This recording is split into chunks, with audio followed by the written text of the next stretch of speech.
اعوذ باللہ من الشیطان الرجیم، بسم اللہ الرحمن الرحیم۔ ناظرین خوش آمدید، میں ہوں آپ کا ہوسٹ سید علی نقوی، اور میرے ساتھ آج پھر سے موجود ہیں سید جری زیدی صاحب۔ آپ کو قائم ٹی وی کی طرف سے ویلکم۔ کیونکہ اس مہینے شہادت امام جعفر صادق ہے تو ہم نے ایک پروگرام جو کہ 3 قسطوں میں ہوگا وہ ہم نے شروع کیا ہے، فقہ جعفریہ اور قیاس ہم نے ٹائٹل رکھا ہے۔ تو جری بھائی پھر سے آپ کا بہت بہت شکریہ کہ آپ آئے۔ تو مجھے یہ بتائیے گا، میں ایک سوال آپ سے کرنا چاہ رہا ہوں، وہ یہ ہے کہ دیکھیں ہمارے جو اہل تشیع ہیں اور اہل سنت میں جو 4 مذہب، ہمارا اور ان کا جو مین ایک ڈفرنس ہے وہ ہے قیاس۔ ان کے ہاں قیاس جو ہے جائز ہے ایک وقت تک۔ تو میں آپ سے یہ پوچھنا چاہ رہا تھا کہ اس پروگرام کی اہمیت کیا ہے اور امام جعفر صادق سے کیسے مربوط ہے یہ پروگرام؟ اعوذ باللہ من الشیطان الرجیم، بسم اللہ الرحمن الرحیم، الحمد للہ رب العالمین، والصلاة والسلام علی اشرف الانبیاء والمرسلین، سیدنا و مولانا ابی القاسم محمد وعلى اہل بیتہ الطیبین الطاہرین المعصومین المظلومین الغر الميامین، ولعنة الدائمة الباقية على أعدائهم أجمعين من الآن إلى يوم الدين، اما بعد۔ بہت شکریہ آپ کے سوال کا، اور ماشاءاللہ سے ہمارے پروگرام جو ہیں وہ مختلف عنوانات سے ہوتے رہتے ہیں، اور کوشش ہماری یہ ہوتی ہے کہ ہم پروگرام میں تھوڑا سا تنوع رکھیں، مختلف انواع و اقسام کی چیزوں کو لائیں، اور کچھ ایک ایسی جہت سے گفتگو کو کریں کہ جو عموماً جن جہتوں سے ہمارے ہاں اکیڈمکلی تھوڑی کم روشنی ڈالی جاتی ہے۔ میں بالکل نہیں کہوں گا کہ بالکل مفقود ہے ان موضوعات پر کلام کرنا۔ 2 وجوہات ہوتی ہیں، کیونکہ موضوعات اتنے مشکل ہوتے ہیں کہ ان کو ایک عام فہم زبان میں بیان کرنا یہ خود ایک مقرر کی ایک مشکلات میں سے ایک مشکل ہوتی ہے۔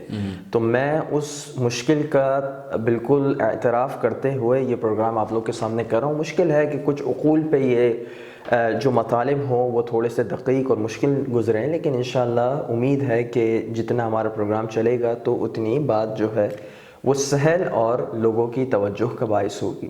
اور میں ایک اور بات آپ سے بتانا چاہوں کہ ناظرین سے یہ گزارش ہے کہ اس پہ خود بھی اسٹڈی کریں۔ بالکل، مطلب یہ انٹروڈکشن ہم دیتے ہیں، لیکن اگر آپ اور سیکھنا چاہیں تو آپ خود بھی کیا کہتے ہیں آن لائن جا کے یا کسی عالم دین سے یا کتابیں خریدیں۔ اور ہمارے جو بھی پروگرامز ہوتے ہیں، ہمارا مقصد یہ ہے کہ ہم آپ کو ایک انٹروڈکشن دیتے ہیں، اور ہم یہ ایکسپیکٹ کرتے ہیں کہ اگر آپ کو دلچسپی ہے ان موضوع سے تو کہ آپ خود بھی گھر پہ اپنی اور فردر ریسرچ کریں۔ بالکل، اور یہ جو علی بھائی نے بات کہی ہے وہ بالکل 100% صحیح ہے، کیونکہ ہم آدھے گھنٹے میں آپ کو کتنی بات آپ سے کر سکتے ہیں۔ آدھے گھنٹے میں تو یقین جانیں کہ گفتگو شروع بھی نہیں ہوتی ہے، لیکن بہرحال یہ ایک تحقیقی مادہ جو ہر انسان کے اندر اللہ نے ایک جستجو کا مادہ رکھا ہے، کمال تک پہنچنے کا مادہ رکھا ہے۔ اس کے 2 ہی طریقے ہیں، ایک علم اور ایمان ہے، دوسرا اس پر عمل کرنا ہے۔ یہ 2 ہی طرق ہیں جس کے ذریعے سے انسان کمالات تک پہنچتا ہے۔ تو ہمارا چونکہ زاویہ جو ہے وہ نظری ہے، فکری ہے، علم سے متعلق ہے، تو ہماری کوشش یہ ہوتی ہے کہ آپ تمام کو اس جہت سے مستفید کریں۔ چونکہ یہ مہینہ ایسا ہے کہ ہمارا لاسٹ پروگرام جو ہوا تھا وہ 8 شوال کے حوالے سے ہوا تھا، یوم انہدام جنت البقیع کے حوالے سے، اور اس میں ہم نے مختلف چیزوں پر روشنی ڈالی تھی، اور باقی جو پروگرامز ہیں وہ خاص امام صادق علیہ الصلوۃ والسلام کی ذات مبارک کے ایک جہت سے متعلق ہیں۔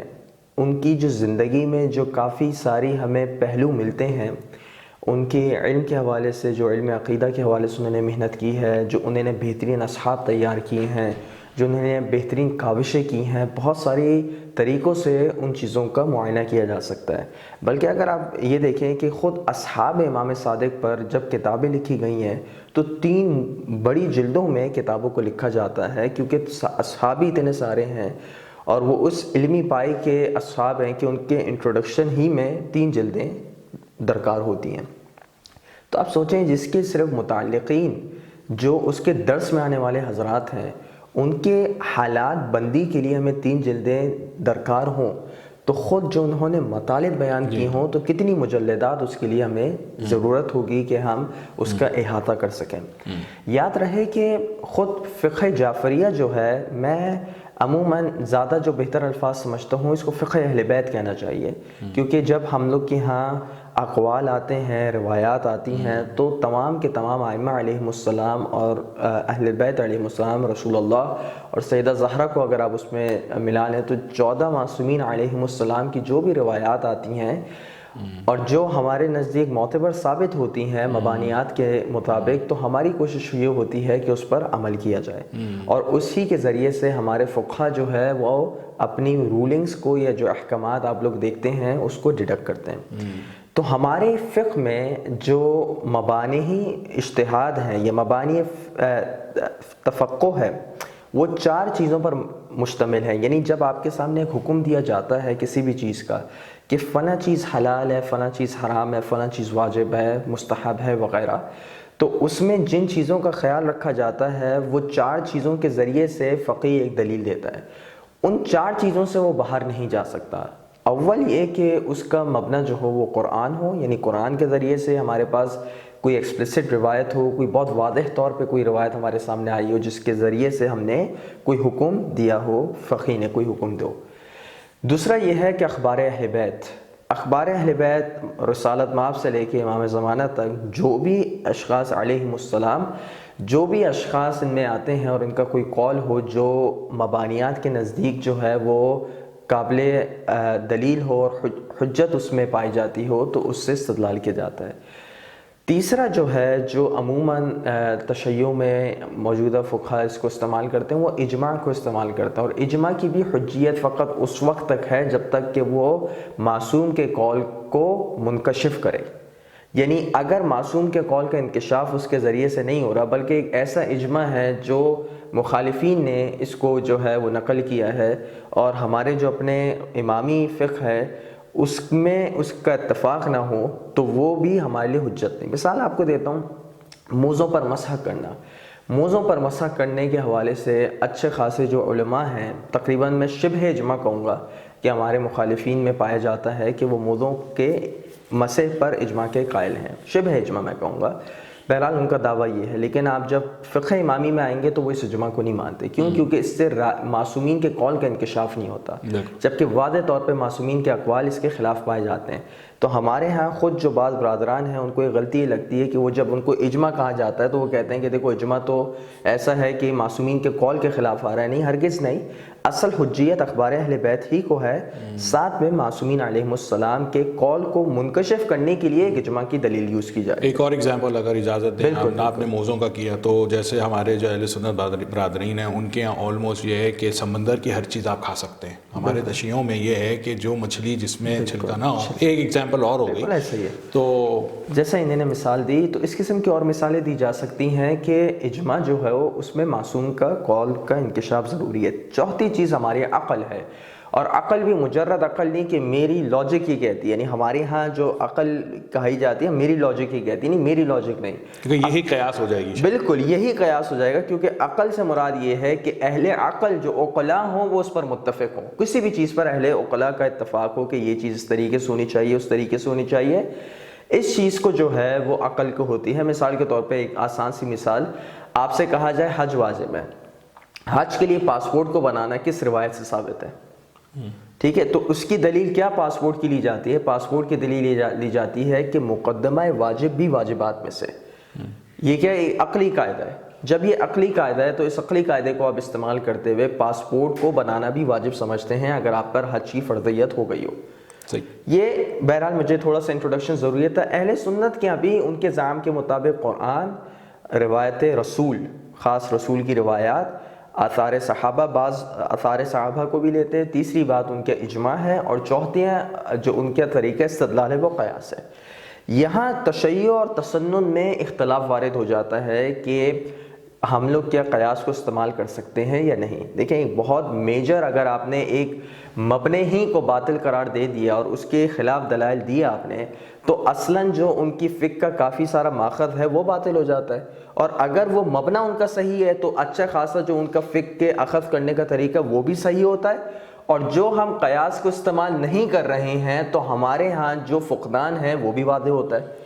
صحیح، ٹھیک ہے، تو یہ دونوں چیزیں آپ دیکھیں، یہ زیرو سم گیم کہلاتا ہے کہ یا تو ایک چیز صحیح ہے یا غلط ہے.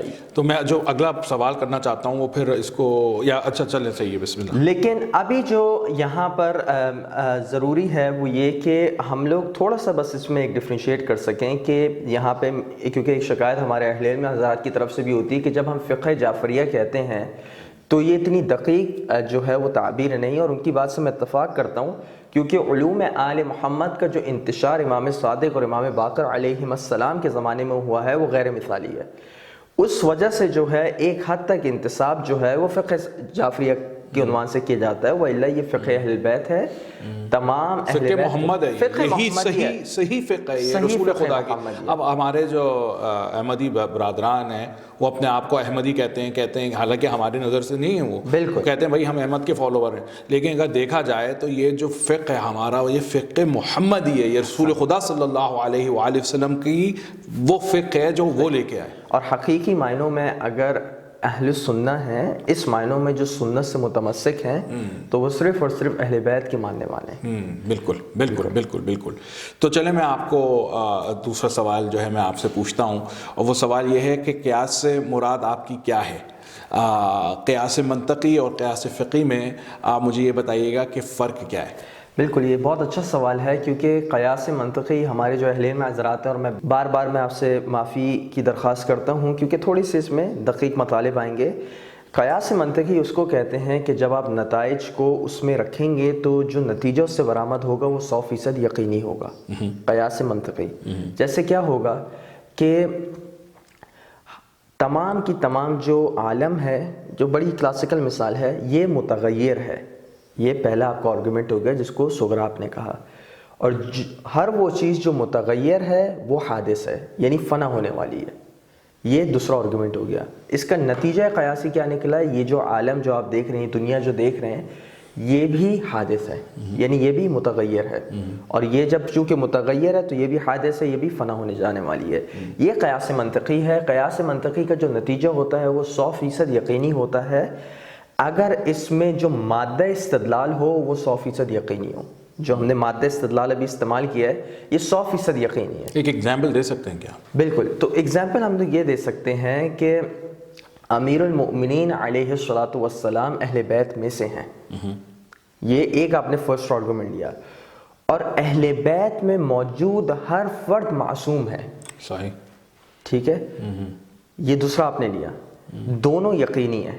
امیر المومنین کے اہل بیت میں شامل ہونا آیت تطہیر کے شان نزول سے, اور تمام رزق سے طہارت آیت تطہیر کی نص سے ثابت ہے.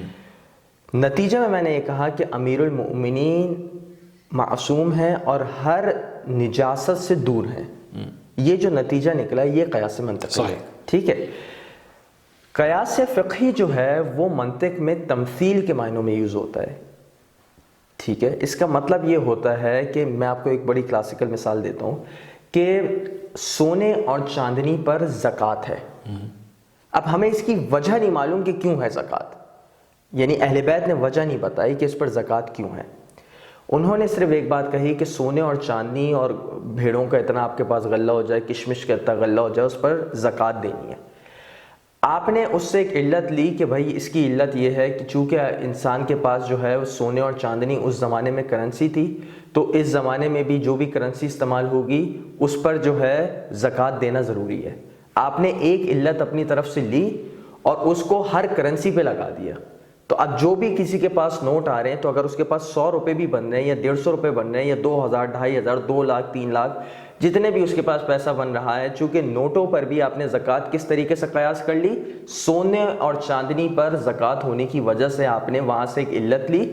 وہ علت آپ نے یہ لی کہ اس رسول اللہ نے جو اس پر زکوٰۃ واجب کی تھی اس کی وجہ یہ تھی کہ وہ ایز اے کرنسی یوز ہوتی تھی.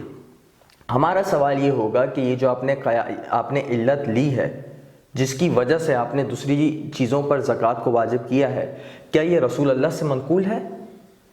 جواب میں کہا جائے گا نہیں, رسول اللہ سے منقول نہیں, بلکہ یہ خود انہوں نے اپنی طرف سے ایک ڈیڈکشن لی ہے جس کے اوپر شارح نے کوئی بھی دلیل ہمیں نہیں دی. یعنی ٹائم کے ساتھ انہوں نے بالکل انہوں نے ایک خود ڈیڈکشن لی. اس ڈیڈکشن کی ایک جزئی چیز کو لے کر دوسری چیز پر اپلائی کرنا, یعنی ایک جزئی سے ایک علت کو لے کر دوسری چیز پر اس کو اپلائی کرنا، اسی نفس چیز کو، اس چیز کو قیاس کہتے ہیں، اور اس کو قیاس فقہی اور اس کو تمثیل منطقی کہتے ہیں۔ یعنی اب اور یہ جو ہے علم کا فائدہ نہیں دیتی، یعنی یہ آپ کو یقین کا فائدہ نہیں دیتی، چنانچہ جب یہ آپ کو غالب ظن یا یقین کا فائدہ نہیں دیتی، اس وجہ سے ہمارے فقہا اس کو استعمال نہیں کرتے۔ میں آپ کو حوالہ دیتا ہوں، یہ میرے سامنے ایک کتاب ہے، اس کا نام ہے المنطق و اصول الفقہ، علامہ شیخ احمد محمود کی کتاب ہے، دارالکتب العلمیہ کی چھاپ ہے۔ وہ کہتے ہیں کہ قیاس التمثیل ہوا ان یوجد الحکم فی جزئی معین واحد فینقل حکمہ الی جزئی آخر یشابہ بوجہ ما، کہ قیاس تمثیل یہ ہوتی ہے کہ کسی چیز میں ایک چیز کا حکم پایا جانا، ایک جزئی معین میں، ایک خاص چیز میں کسی علت کا پایا جانا، اور اس علت کو، علت بھی نہیں کہنا چاہیے، اس وجہ کو آپ لے کر جو ہے اسی سے مثل ایک اور چیز پر اپلائی کر دیں جو اس کی مشابہ ہو۔ یعنی مثال آپ کو دیتا ہوں، جو ایک فقیہ اہل سنت کا استدلال ہے، وہ یہ کہتے ہیں کہ رضاعت جو ہے وہ، اب دیکھیں یہ قیاس کہاں تک لے جاتا ہے، یہ زیادہ اچھی مثال ہوگی۔ وہ یہ کہتے ہیں کہ ہمارے یہاں رضاعت سے جو بہن بھائی ثابت ہوتے ہیں کہ اگر ایک خاتون سے اگر 2-3 مختلف ماں باپ سے تعلق رکھنے والے حضرات جو ہیں وہ دودھ پئیں اور جس سے ان کا گوشت وغیرہ بنے اور وہ کافی عرصہ تک پئیں، تو وہ آپس میں رضاعی بہن بھائی ہو جاتے ہیں۔ یہ ایک فقہ کا مسئلہ ہے۔ تو یہ فقہ کا مسئلہ شیعہ سنی میں دونوں میں ثابت ہے۔ وہ صاحب اتنے دور تک گئے، انہوں نے بولا کہ اگر کوئی ایک جانور کے دودھ سے بھی، یعنی ایک بھینس ہے، ایک بھینس کے دودھ سے بھی اگر 2-3 لوگ جو ہے وہ استفادہ کریں تو وہ بھی جو ہے بہن بھائی جو ہے رضائی بن جاتے، کیونکہ اس جانور کا دودھ کا ماخذ بھی ایک ہی ہے۔ تو یہ اس کی شاید بارے میں مجھے کریکٹ کیجیے گا اگر میں غلط بول رہا ہوں، شاید ایک روایت بھی ہے یا حدیث ہے کہ قیاس جو ہے شیطان آپ کو بہت دور لے جاتا ہے، بہت دور لے جاتا ہے، بلکہ ابھی انشاءاللہ آپ تفصیلات میں آپ آگے دیکھیے گا کہ ہم جو جن روایات سے استدلال کریں گے اس میں کافی تفصیل ہے۔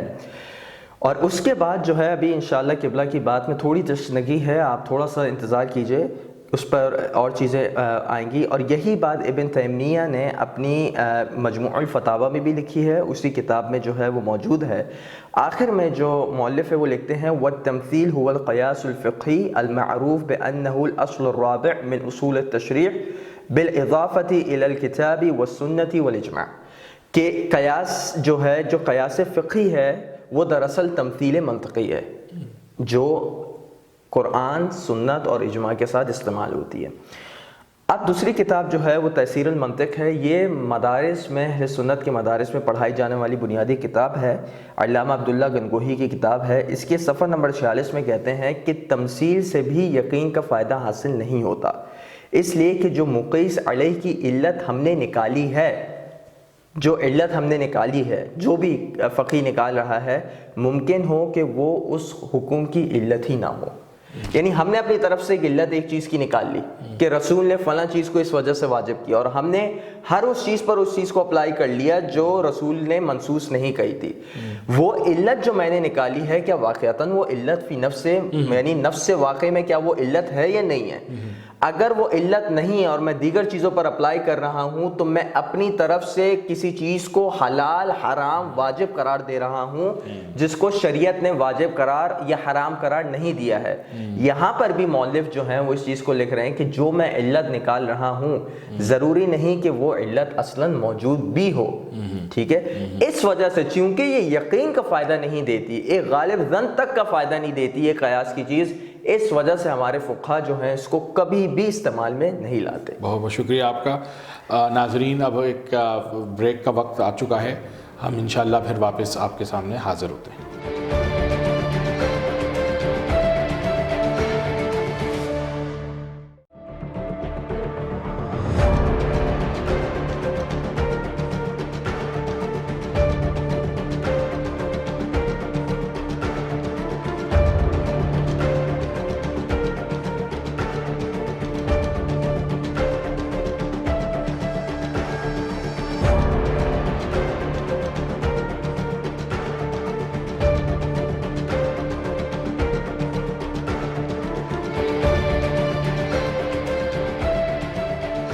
ناظرین ویلکم بیک۔ میں ہوں آپ کا ہوسٹ سید علی نقوی اور میرے ساتھ موجود ہیں سید جری زیدی صاحب۔ ابھی ہم جو ہے قیاس کے بارے میں بات کر رہے ہیں، تو آپ کا بہت بہت شکریہ جری بھائی کہ ابھی آپ نے ہمیں تھوڑا سا انٹروڈکشن دیا قیاس کے بارے میں۔ میرا جو اب تیسرا سوال ہے آپ سے وہ یہ ہے کہ آپ کیا ان روایات کو نقل کر سکتے ہیں جو شیعہ کتابوں میں موجود ہوں قیاس کے خلاف؟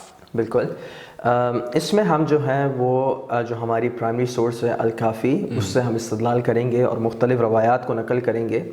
یہ الکافی ہے، جلد نمبر 1 اور صفحہ نمبر 56 ہے میرے سامنے۔ روایت ہے امام صادق علیہ الصلاۃ والسلام سے، اور حدیث کا نشان ہے حدیث نمبر 7۔ اس میں کہتے ہیں ان اصحاب المقاییس طلب العلم بالمقاییس فلم تزدهم المقاییس من الحق الا بعدا وان دین اللہ لا یصاب بالمقاییس۔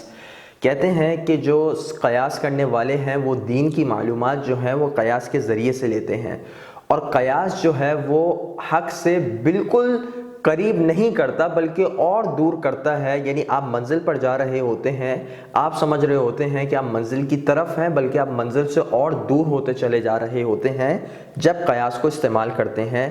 اور قیاس جو ہے وہ کبھی بھی دین خدا کے صحیح نتیجے پر نہیں پہنچاتا۔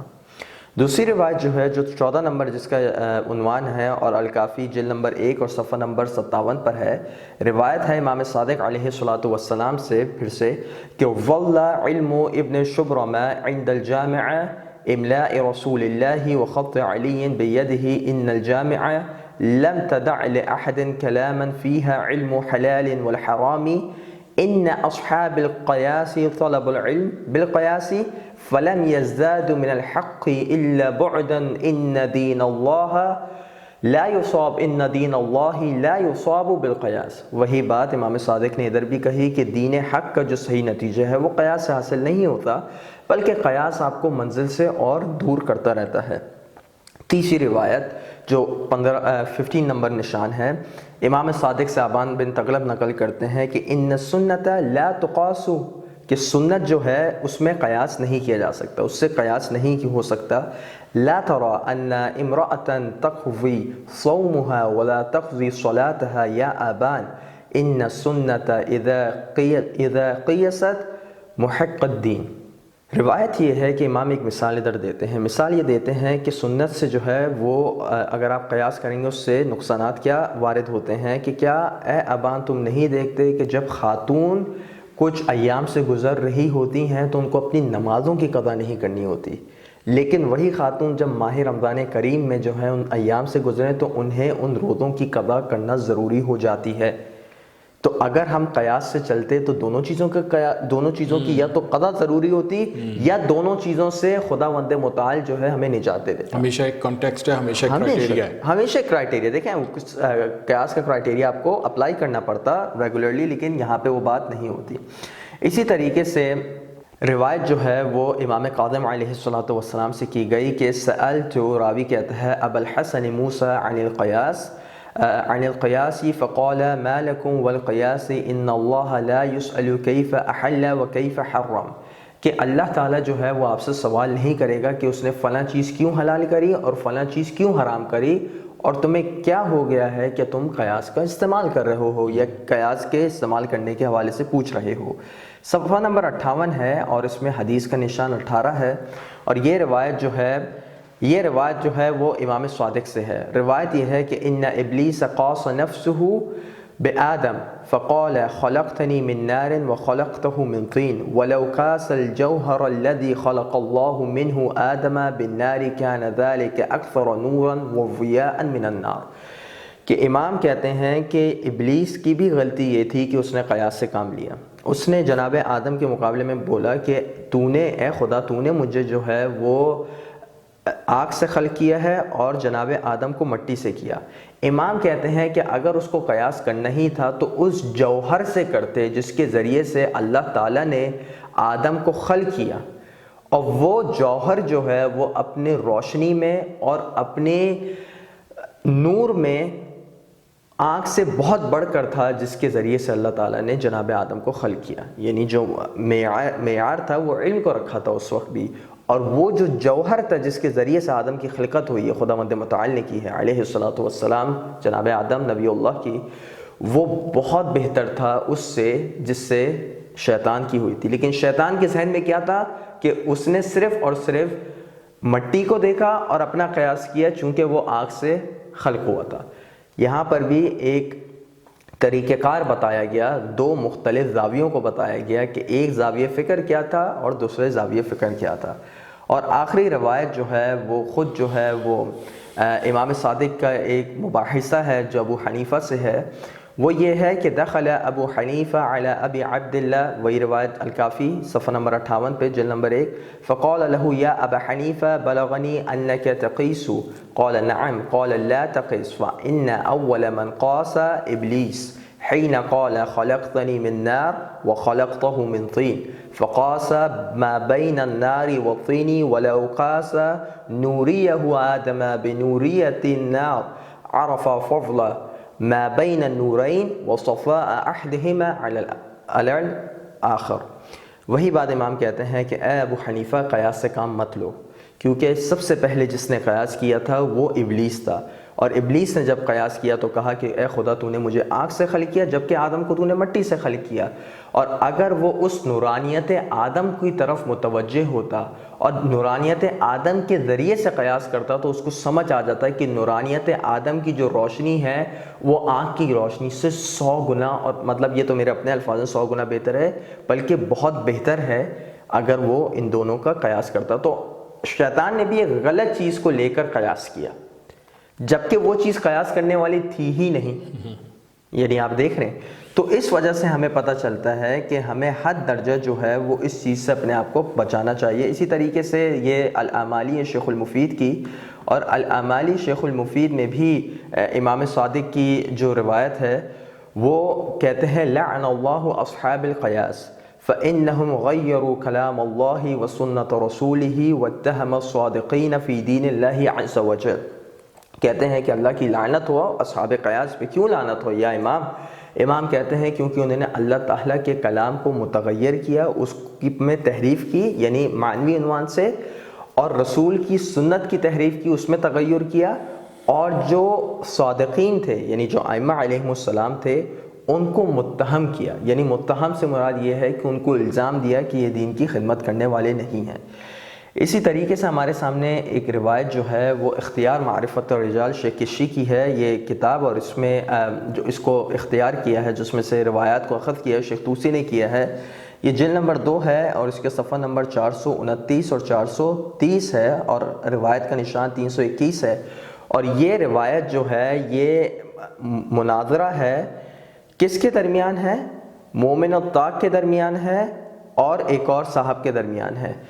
تو اس میں جب وہ مناظرہ چلتا ہے تو اس میں امام جو ہے وہ مومن الطاق کی تعریف کرتے ہیں, کیونکہ مومن الطاق اتنے بہترین طریقے سے جواب دیتے ہیں کہ ان کی تعریف کی جاتی ہے کہ کتنا بہترین جواب دیا ہے. اس میں آخر میں کہتے ہیں امام کہ اے مومن الطاق تو نے واقعی مجھے خوش کیا, یعنی جو تو نے مناظرے کی سکلز کو استعمال کیے. یہ ان لوگوں کے لیے بھی ایک جواب ہے جو کہتے ہیں کہ آپ دین میں جو ڈسکشنز کرتے ہیں, مباحثہ کرتے ہیں, یہ غلط چیز ہے, اس کو نہیں کرنا چاہیے. بے شک اگر کوئی نااہل کرے, اور اکثر آج کل نااہل ہی کر رہے ہیں, تو نااہل کریں تو نااہلوں کو بالکل نہیں کرنا چاہیے, اس سے دین کی بھی توہین ہوتی ہے. لیکن اگر کوئی صاحب حق کرے تو صاحب حق کے لیے ضروری ہے کہ وہ جو ہے مناظرہ کرے اور دین حق کا دفاع کرے, اور یہی امام اس سے خوش بھی ہو رہے ہیں. اور امام آخر میں کیا کہتے ہیں, خوشی کی ایک وجہ جو ہے وہ یہ کہتے ہیں قال لأنك تكلم على القياس والقياس ليس من دینی, کہ تو نے قیاس کے خلاف بات کری اور قیاس کے خلاف جو ہے اس کو چت کیا, اور قیاس جو ہے وہ میرے دین میں سے نہیں. ٹھیک ہے. اور آخری جو روایت ہے وہ المحاسن ہے میرے سامنے علامہ برقی کی. المحاسن میں جو روایت موجود ہے وہ صفحہ نمبر 210 اور 211 میں ہے, اور اس میں امام صادق جو ہے وہ امیر المؤمنین کی رائے کو نقل کر رہے ہیں. اور روایت یہ ہے کہ فإن عليا أبى أن يدخل في دين الله الرأي وأن يقول في شيء من دين الله بالرأي والمقاييس, کہ امام علی کا یہ طریقہ تھا کہ وہ ہرگز اس چیز کی اجازت نہیں دیتے تھے کہ انسان اپنی رائے, اظہار رائے ہوتا ہے نا, مائی اوپینین کو امام بالکل سپورٹ نہیں کرتے تھے اور اس کو دین میں آنے نہیں دیتے تھے، اور اسی طریقے سے قیاس کو بھی دین خدا میں داخل ہونے کے خلاف جو امام علی کی جد و جہد ہیں وہ مثالی ہیں۔ پھر کہتے ہیں وقال ابو حسان فلما كان الليل دخلت على ابي عبد الله، راوی کہتا ہے کہ جب رات ہوتی ہے تو میں امام صادق کے پاس داخل ہوا، اور اس کے بعد جو ہے امام صادق آخر میں کہتے ہیں کہ لو علم ابن شبرمة من اين هلك الناس ما دان بالمقاییس، کہ اگر ابن شبرمہ ایک شخصیت ہے، اگر وہ جانتا کہ وہ لوگ اس سے پہلے کیوں ہلاک ہوئے ہیں، کیا وجہ تھی ہلاک ہونے کی، تو وہ کبھی بھی قیاس سے کام نہ لیتا۔ تو سمجھ یہ آتا ہے کہ پہلے شیطان سے لے کے اب تک جو لوگ گمراہی کا شکار ہو رہے ہیں اس کی دو وجوہات ہیں: اپنے پرسنل اوپینین کو فوکس کرنا، اور جو اہل بیت کے اوپینین ہے اس کو پس پش ڈالنا، اور دوسری بات یہ ہے کہ قیاس سے کام لینا اور قیاس سے دین کو اخذ کرنا کہ قیاس چونکہ یہ بات ادھر بھی ہے تو یہ بات ادھر بھی ویسی ہونی چاہیے۔ نہیں، آپ کو اور ہمیں وجوہات نہیں معلوم کہ کس کی وجہ سے چیز حلال ہو رہی ہے، کس چیز کی وجہ سے چیز حرام ہو رہی ہے۔ اگر معصوم اپنی زبانی بیان کر لیں تو وہ چیز ہمارے لیے حجت ہے، اگر معصوم اپنی زبانی بیان نہ کریں تو میرے اور آپ کے لیے کوئی حق نہیں کہ ہم بیٹھ کے اپنی طرف سے قیاس آرائیوں سے دین کے معاملات کو اخذ کریں۔ بہت بہت شکریہ آپ کا جری بھائی کہ آپ نے اتنے اچھے طریقے سے ہمیں علم دیا۔ میں آپ سے آخری سوال کرنا چاہتا ہوں، اور وہ آخری سوال یہ ہے کہ کیا قیاس کے خلاف شیعہ علماء اور اہل بیت علیہ السلام میں کیا اتفاق ہے؟ بالکل، اور یہ جو آخری سوال ہے اس کا میں ایک حوالہ آپ کو شیعہ عالم کی کتاب سے دوں گا، اور ایک حوالہ میں آپ کو سنی عالم کی اصول فقہ کی کتاب سے دوں گا، جس میں انہوں نے مذہب اہل بیت یہ لکھا ہے کہ مذہب اہل بیت میں قیاس حرام ہے۔ پہلا حوالہ جو میں آپ کے سامنے اب پیش کرنے جا رہا ہوں وہ حوالہ ہے فرائد الاصول کی ہے۔ فرائد الاصول شیخ انصاری، یعنی شیخ انصاری، یعنی ان کے حوزے میں جو ان کا پورا منہج آج تک چلتا ہے شیخ انصاری کا، اور فرائد الاصول جلد اول ہے اور صفحہ نمبر 335 ہے۔ اس میں کہتے ہیں وَقَدْ عَلِمَ كُلُّ مُوَافِقٍ وَمُخَالِفٍ أَنَّ الشِّيعَةَ الْإِمَامِيَّةَ تبطل القياس في الشريعة حيث لا يؤدي إلى العلم۔ شیخ انصاری یہ کہتے ہیں کہ ہر موافق یعنی شیعہ اور مخالف غیر شیعہ جانتا ہے کہ شیعہ امامیہ جو ہے وہ قیاس کو باطل جانتے ہیں، کیونکہ قیاس جو ہے وہ علم تک پہنچنے کے لیے، یعنی شریعت میں جو بھی ایک حکم دیا جاتا ہے وہ علم کی بنا پر دیا جاتا ہے، یعنی یقین اور اطمینان کی بنا پہ دیا جاتا ہے کہ یہ چیز واقعتاً شارع نے یہ بات کہی ہے۔ آپ صرف اپنے عقلی اٹکل کو استعمال کر کے کسی چیز کو حاصل نہیں کر سکتے کہ نہیں یار آئی تھنک سو کہ یار اگر شریعت نے یہ چیز کی ہے تو آئی تھنک سو کہ یہ بھی حرام ہونی چاہیے، and that's why I think کہ یہ حرام ہے۔ آپ کی اور میری رائے کیا اہمیت رکھتی ہے؟ یعنی میں آئی تھنک سو سے مراد کیا ہے آپ کی؟ یعنی کچھ حیثیت ہے آئی تھنک سو کی؟ آئی تھنک سو تو ایک شک کی بھی جو ہے وہ گنجائش نہیں دیتا چجائے کہ وہ آپ کو جو ہے علم کی طرف لے جائے۔ I think so, we think so, you think so, it doesn't matter. It doesn't mean anything. What mean, like جو چیز اہم ہے ادھر وہ یہ کہ شریعت نے کیا بات کہی ہے اور کیا اس سے یقین حاصل ہوتا ہے ہمیں کہ یہ بات واقعتاً خدا اور معصوم کی طرف سے۔ اگر نہیں ہوتا تو فقط اور فقط ہمارے کچھ باتوں کے بارے میں یہ کہنا کہ اس طریقے سے یا اس طریقے سے، اس سے کوئی فرق نہیں پڑتا۔ وہ والی بات ہو گئی کہ بھئی جانور جو ہے آپ کو ذبح کر کے کھانا ہے، حلال کرنا ہے، تو مچھلی کو بھی آپ جو ہے نا حلال کریں۔ بالکل، یہ دیکھیں، بالکل یہ دیکھیں کتنی پیاری مثال لیا ہے کہ وہاں پر بھی آپ اسی قیاس کو لے آئیں کہ نہیں یہاں پہ بھی جو ہے وہ بکریوں کو آپ کرتے ہیں تو آپ جانوروں کو بھی اور مچھلی کو بھی اسی طریقے سے کریں۔ بالکل، یا اونٹ کو نہر کرتے ہیں تو آپ جو ہے یہ بیل کو نہر کیوں نہیں کر سکتے، وغیرہ وغیرہ۔ دین کا علم جو ہے وہ قیاس کے ذریعے سے حاصل نہیں ہوتا کیونکہ یہ علم تک نہیں لے جاتا۔ اور آخری حوالہ جو ہے المحصول ہے فخر الدین رازی کی۔ فخر الدین رازی کسی بھی تعارف کے محتاج نہیں، ان کی جلد نمبر 5 ہے اور صفحہ نمبر 106 ہے۔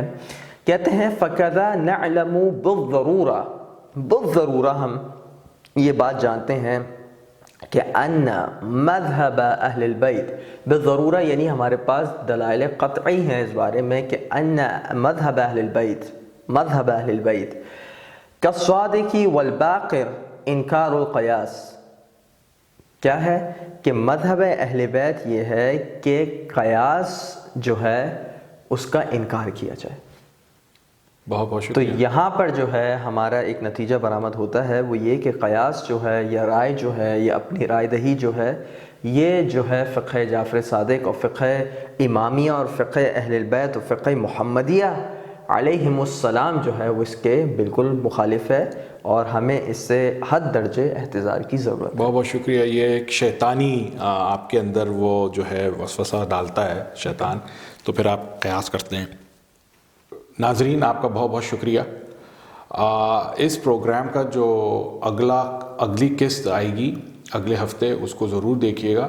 ہم اس پروگرام کو جاری رکھیں گے. یہ جیسے میں نے آپ سے پہلے کہا تھا، یہ پروگرام 3 قسطوں میں ہم نے اس کو کیا ہے. آج آپ نے پہلی قسط دیکھی ہے اور اگلے ہفتے انشاءاللہ آپ دوسری قسط دیکھیے گا. جب تک کے لیے خدا حافظ.